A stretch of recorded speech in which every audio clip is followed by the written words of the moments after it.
अजित पवार प्रचार सभेतील स्वतःचेच आश्वासन विसरले। नाशिक जिल्हा बँक वाऱ्यावर। विधानसभा निवडणुकीत पिंपळगाव बसवंत येथील सभेत अजित पवार यांनी दिलं होतं आश्वासन। उपमुख्यमंत्री अजित पवार सध्या कर्जमाफीच्या आश्वासनाने चांगलीच चर्चेत आले आहेत। विधानसभा निवडणुकीच्या प्रचार सभेत त्यांनी वीज बिल माफीपासून तर शेतकऱ्यांच्या कर्जमाफीपर्यंतच्या घोषणा दिल्या होत्या। सर्व घोषणा आता ते स्वतःच विसरल्याचे दिसत आहे।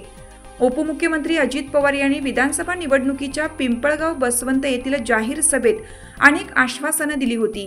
आमदार दिलीप बनकर यांच्या प्रचार सभेत ही आश्वासन देण्यात आलं। उत्साही गर्दी आणि तेवढेच उत्साही अजित पवार यांनी यावेळी अक्षरशः आश्वासनांचा पाऊस पाडला होता। उपमुख्यमंत्री अजित पवार यांनी राष्ट्रवादी काँग्रेसच्या प्रचार सभेत बुलढाणा जिल्हा मध्यवर्ती सहकारी बँकेला 300 कोटी रुपयांचे अर्थसहाय्य दिलं होतं। या बँकेने आपला कारभार सुधारावा, शेतकऱ्यांना मदत करावी आणि बँक ऊर्जित अवस्थेत यावी हा हेतू असल्याचं त्यांनी सांगितलं। ऑक्टोबर महिन्यात पावसाळा सुरू होता, सगळीकडे पाणीच पाणी होतं, त्यात घोषणांचा पाऊस देखील होता।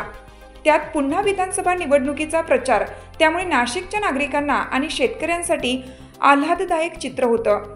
मात्र सध्या वृक्ष उन्हाळा आणि मार्च एंडिंग सुरू असल्याने सगळेच अडचणीत सापडले आहेत। नाशिक जिल्हा मध्यवर्ती सहकारी बँकेला 700 कोटी रुपयांची गरज आहे। शासनाकडून हे अर्थसहाय्य करण्यात येईल। बँक आर्थिक अडचणीतून बाहेर पडण्यास मदत होईल, शेतकऱ्यांना कर्ज देऊ शकेल असं आश्वासन उपमुख्यमंत्री अजित पवार यांनी यावेळी दिलं होतं। प्रत्यक्षात मात्र या संदर्भात उपमुख्यमंत्री अजित पवार यांच्या दालनात एक बैठक झाली देखील। या बैठकीस कृषी मंत्री माणिकराव कोकाटे, औषध प्रशासन मंत्री नरहरी झिरवाळ आणि विविध लोकप्रतिनिधी उपस्थित होते। आमदार दिलीप बनकर यांच्या पुढाकारानेच ही बैठक झाली।